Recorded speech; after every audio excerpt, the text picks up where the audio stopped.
All right, let's talk about the side dishes that truly made a 1970s black family table feel like home. The 1970s were a moment. It was afros. It was black power. It was a whole new way of walking through the world with your head held high. And you know where you could feel that pride as deeply as anywhere? In the kitchen.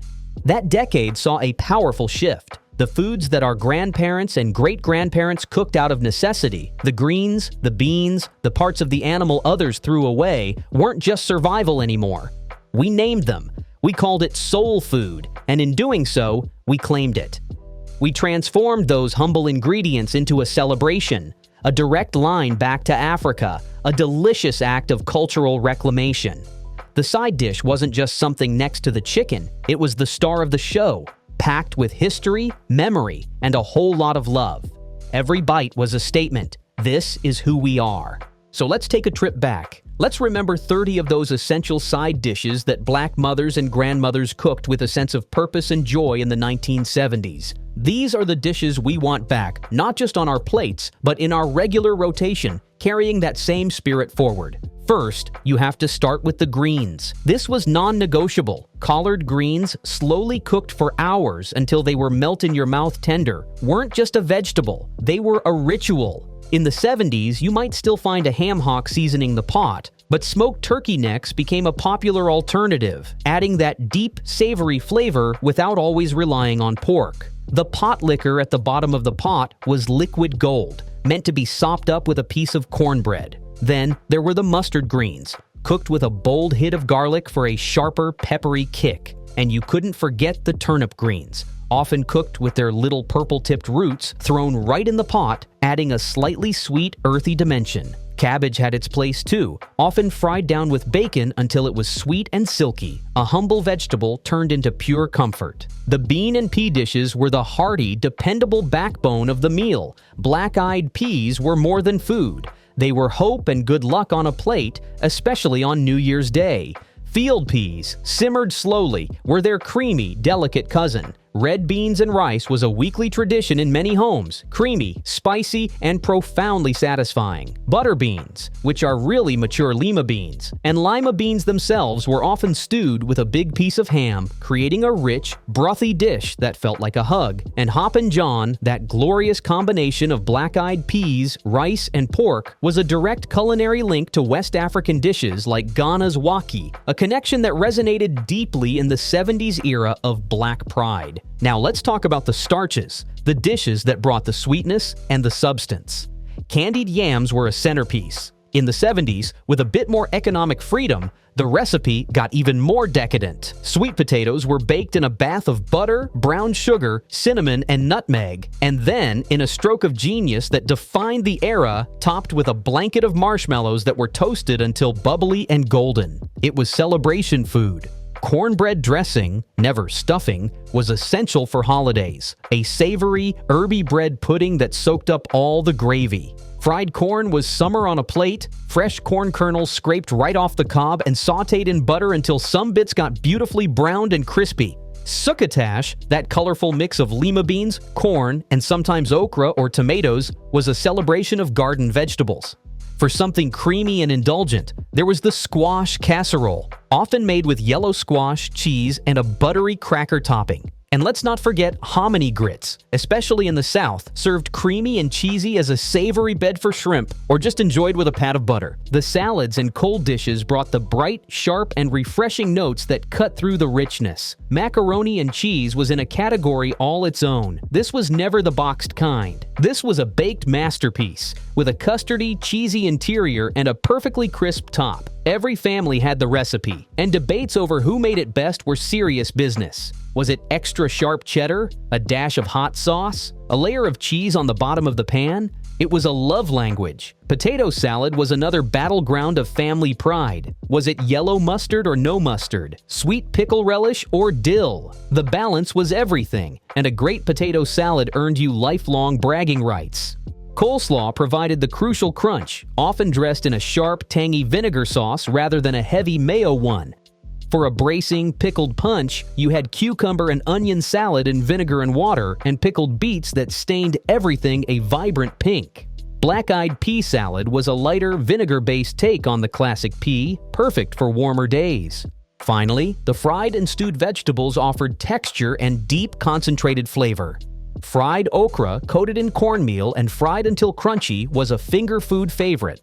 Fried green tomatoes were a seasonal treat. The tart green slices coated and fried up with a crispy exterior and a soft, warm center. Stewed tomatoes were a savory, juicy affair, often cooked down with bits of onion and bread to thicken the pot. Creamed corn was the ultimate in cozy, sweet vegetable sides. And for a rustic, hearty mash, there were rutabagas, often boiled and mashed with butter and a touch of sugar to balance their slight bitterness. What made these dishes so special in the 1970s was the context.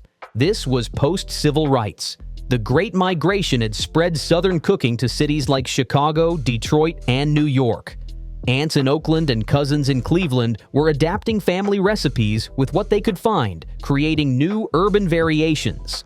The term soul food, coined in the mid-1960s, became a badge of honor. Cooking these dishes was no longer just about making do. It was a conscious choice to connect with heritage. Using a better cut of meat, being able to afford that bag of marshmallows for the yams, these were small acts of prosperity and pride.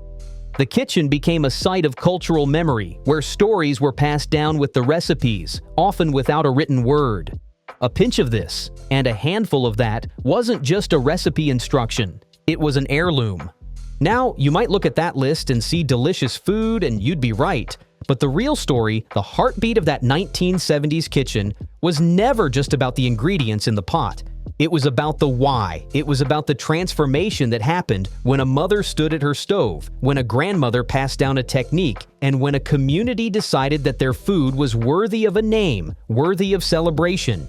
Soul food. To really understand those side dishes, you have to step into that kitchen. It's a Tuesday evening or maybe a Sunday after church. The air is thick, not just with heat, but with purpose. You're not just making dinner, you're conducting an orchestra of memory. Every step from sorting the beans to washing the grit from the greens in a sink full of cold water was a lesson in patience and care. The sound of the knife on the cutting board, the rhythmic thump of the potato masher, the low, steady bubble of a pot on the back burner. These were the sounds of love being made tangible. And in that space, the family recipe wasn't just a list.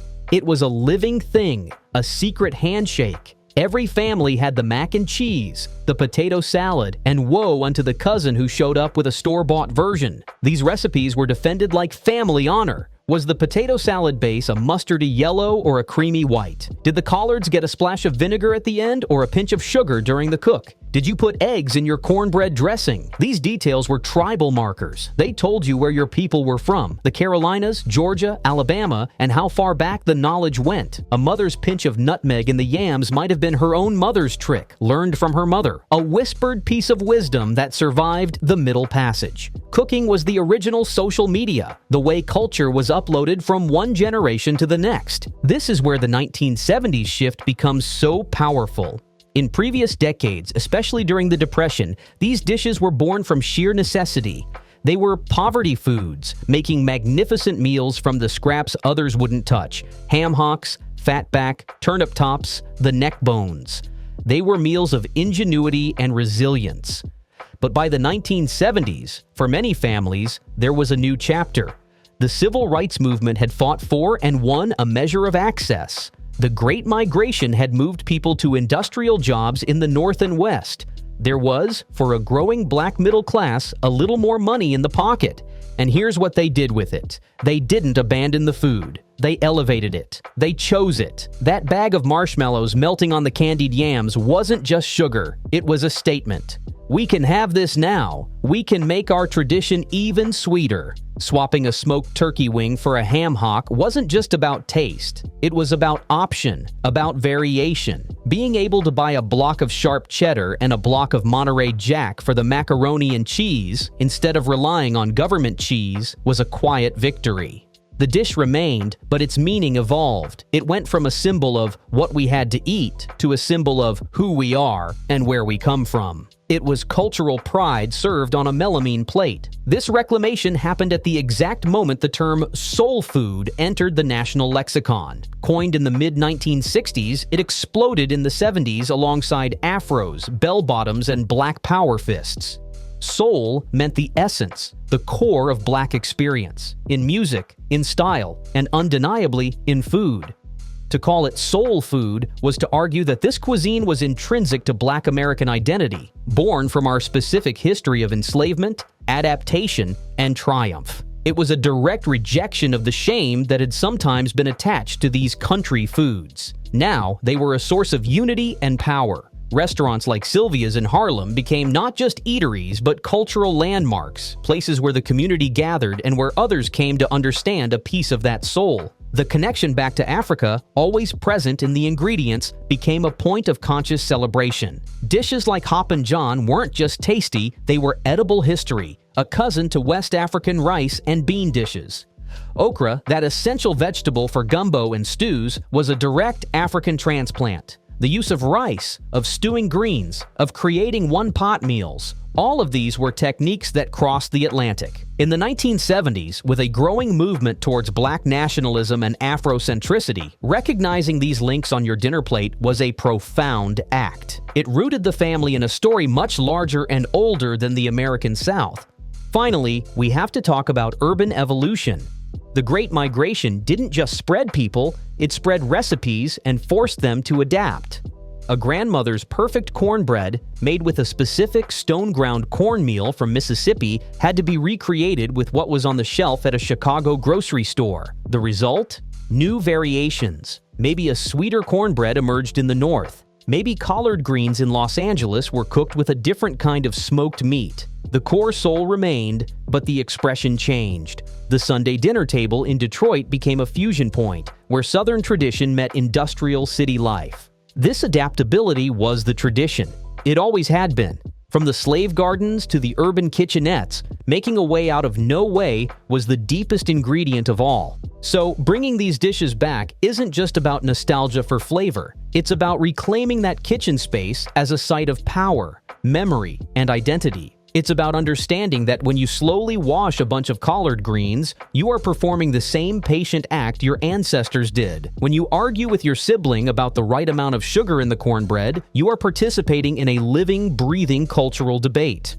When you set that table with a bowl of red beans and rice, a dish born of poverty, transformed by pride, you are placing a monument to resilience in the center of your home. Those 1970s mothers and grandmothers knew they were doing more than feeding bodies. They were feeding history. They were using pots and pans to stitch a frayed cultural fabric back together, one glorious, savory, sweet, soulful side dish at a time. And that is a legacy worth passing on, worth fighting for, and worth savoring in every single bite. So, this is more than a list of foods. It's an invitation to remember and to reclaim. It's about the unwritten rules, the family variations, the knowledge that these dishes were cooked with a specific kind of love. A resilient, proud, and joyful love that turned simple ingredients into a feast for the soul. That's the tradition we want back, simmering on every stove.